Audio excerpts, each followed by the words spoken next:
देखते ही देखते भाई साहब जमाना कितना बदल गया। गांव के आदमी में जो शहरीकरण हुआ है और खास तौर से मोबाइल आने के कारण आदमी के संस्कार जो बदले हैं। गांव में आदमी को खेत नहीं चाहिए, फार्म हाउस की बात करेगा, उसमें नाडी तालाब नहीं चाहिए, उसको उसमें स्विमिंग पूल चाहिए। और पहले कहते थे हे भगवान मेरे लड़का हो जाए, लेकिन अब तो स्थिति है कि घरवाली के लड़के होने की तो छोड़ो, लुगाई मिल जाए, घरवाली मिल जाए, यही बहुत बड़ी बात है।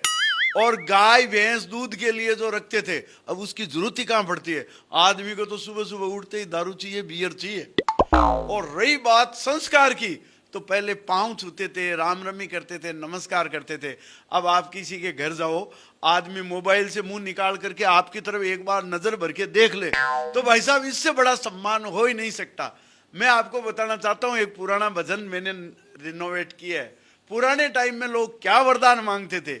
एक भजन है कि मारा राम रघुनाथ मारा बाबा हनुमान, अरे इतनो वर तो माने दीजे नित उठ जोड़ू हाथ। क्या मांगते थे कि आंतूणू तो खेत दीजे बीच में दीजे नाडी, अरे आंतूणू तो खेत दीजे बीच में दीजे नाडी, अरे घरवाली ने छोरो दीजे भैंस लावे पाडी, मारा राम रघुनाथ। और आजकल लोग क्या वरदान मांग रहे हैं भगवान से। भगवान वही है, भक्त वही है, केवल वरदान बदल गए। क्या क्या चाहिए कि बीच शहर में बंगलो दीजिए BMW गाड़ी, अरे बीच शहर में बंगलो दीजिए BMW गाड़ी, अरे घनी कमाऊ बीबी दीजिए हुओ बलाई जाडी, मारा राम रघुनाथ मारा बाबा हनुमान।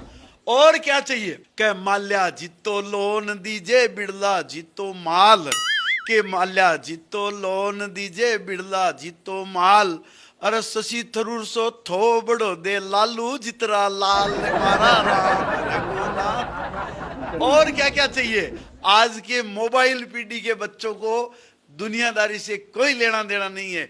उसकी इच्छा यह है कि एप्पल को मोबाइल दीजिए जियो फाइबर नेट, क्या एप्पल को मोबाइल दीजिए जियो फाइबर नेट, अरे 100 कुड़िया का नंबर दीजिए करूं रात भर चेट, मारा राम रघुनाथ मारा बाबा हनुमान, कह इतनो वर तो माने दीजिए नित उठ जोड़ू हाथ।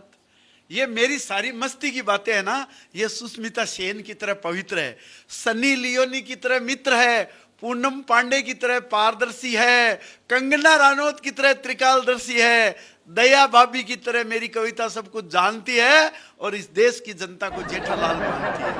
और इस देश की सारी राजनीतिक पार्टियों की तरह मेरी कविता भी अपने एम से, अपने उद्देश्य से भटकी हुई है। और इस निर्मल दरबार में कृपा आपके लाइक और शेयर की वजह से अटकी हुई है। इसलिए लाइक करिए, शेयर करिए, आनंद लीजिए। नमस्कार।